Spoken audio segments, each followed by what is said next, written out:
मित्रांनो, जी कथा मी आता तुम्हाला सांगणार आहे, ती कथा ऐकून तुम्हाला मुक्या प्राण्यांसाठी केंद्र शासन आणि राज्य शासन हे 2 विभाग मिळून कसं उत्कृष्ट काम करून त्या मुक्या प्राण्यांचे जीव वाचवू शकतात, याचं एक अत्यंत चांगलं उदाहरण आपल्यापुढे नुकतंच घडलेलं आहे.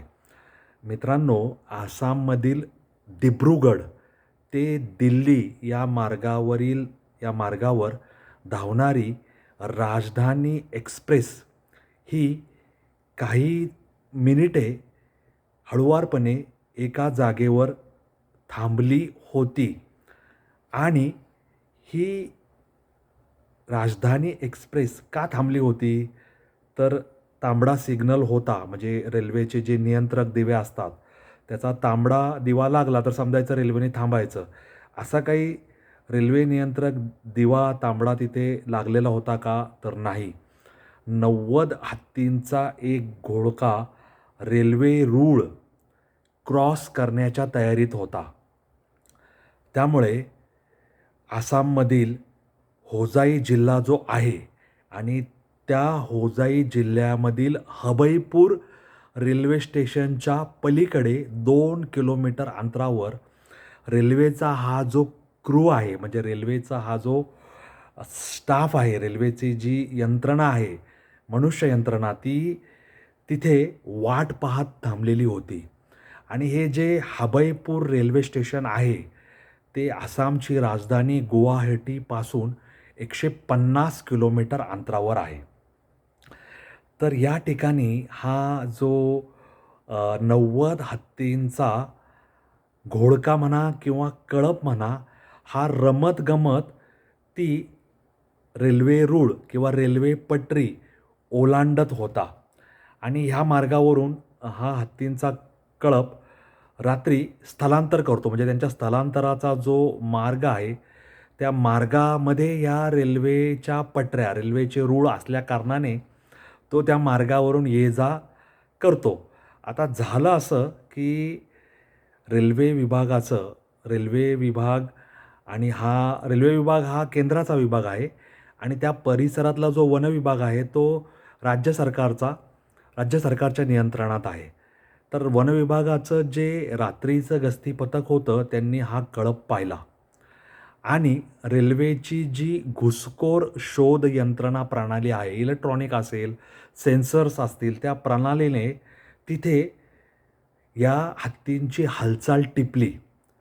त्यामुळे संदेशांचं आदान-प्रदान झालं, म्हणजे मेसेजिंग झालं आणि अलर्ट मोडवर रेल्वेला हे संदेश गेले.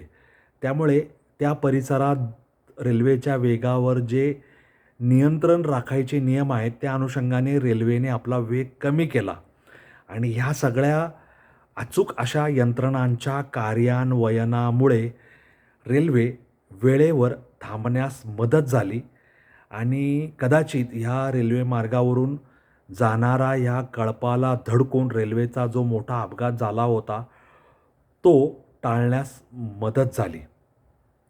आता रेल्वेचे जे फॉरेस्ट रेंज ऑफिसर आहेत, ते काय म्हणतात, की हा कळप आम्ही पहाटे 4:30 वाजता पाहिला होता आणि त्या अनुषंगाने आम्ही ताबडतोब रेल्वेच्या सिग्नल यंत्रणांना कळवलं, वॉकी-टॉकीवर कळवलं, जवळच्या रेल्वे स्टेशनला कळवलं. त्यांनी पटापट सूत्र हलवली आणि जी रेल्वे धावत होती दिब्रुगढ ते दिल्ली, तिथल्या लोको पायलट आणि गार्ड यांना सूचना देण्यात आल्या आणि त्यानुसार रेल्वेने आपला वेग हळुवारपणे कमी करत करत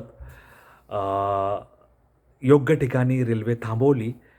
दूरच्या ठिकाणी हत्तींचा कळप आपल्याच मस्तीत, आपल्याच धुंदीत शांतपणे त्या रेल्वे रुळांना ओलांडून जात होता. त्यामुळे प्राण्यांचं जे चलन-वलन, येणं-जाणं, खाणं-पिणं हे सगळं नैसर्गिक असतं. त्यात कुठल्याही प्रकारची भेसळ नसते. त्यांना वाटलं तिथं थांबलं, वाटलं तिथं पाणी पिलं, झाडांचा पाला ओरबाडला, खाल्ला, अशा प्रकारचं हे शाकाहारी प्राण्यांबद्दल बोलतोय. त्यांचं त्यांचं काम चालू असतं. त्यांना रेल्वे काय, सिग्नल काय, रेल्वे ट्रॅकिंग सिस्टीम काय, आपल्याला कोणी पाहिलं आहे, फोटो काढलेत, ह्याच्याशी काय त्यांना घेणं देणं नसतं.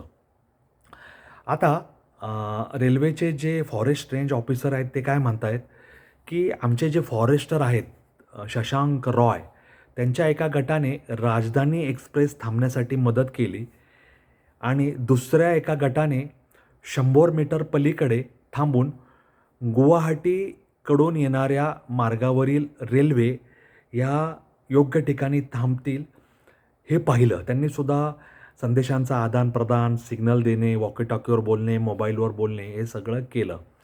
आणि ह्या वनविभागाच्या आणि रेल्वे विभागाच्या एकमेकांच्या संदेश प्रणालीद्वारे केलेल्या आदान-प्रदान म्हणजे जी काही घटना घडली त्या अनुषंगाने जे काही सांगितलं, त्यामुळे हे 90 हत्तींच्या कळपाला सुखरूपपणे त्या रेल्वे मार्गावरून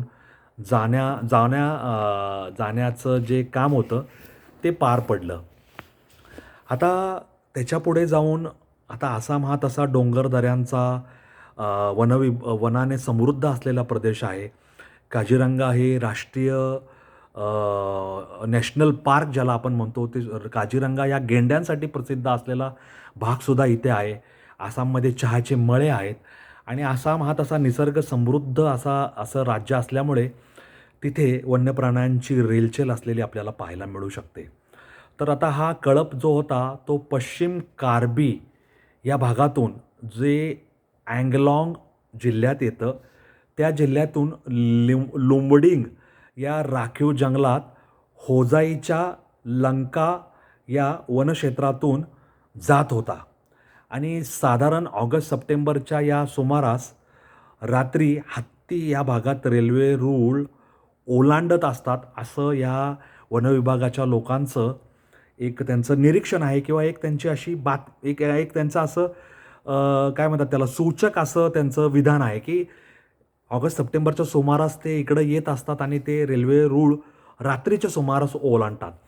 तर ते हे रात्री इकडं का येतात, तर ते रात्री इकडं ह्या भागामध्ये जे ऊसाखालील क्षेत्र आहे, त्या ऊसाखालील क्षेत्रामध्ये, त्या ऊसाच्या शेतांमध्ये ऊस खाण्यासाठी येतात आणि सकाळी ते परत निघून जातात आपल्याला ज्या ठिकाणी जायचं आहे त्या ठिकाणी.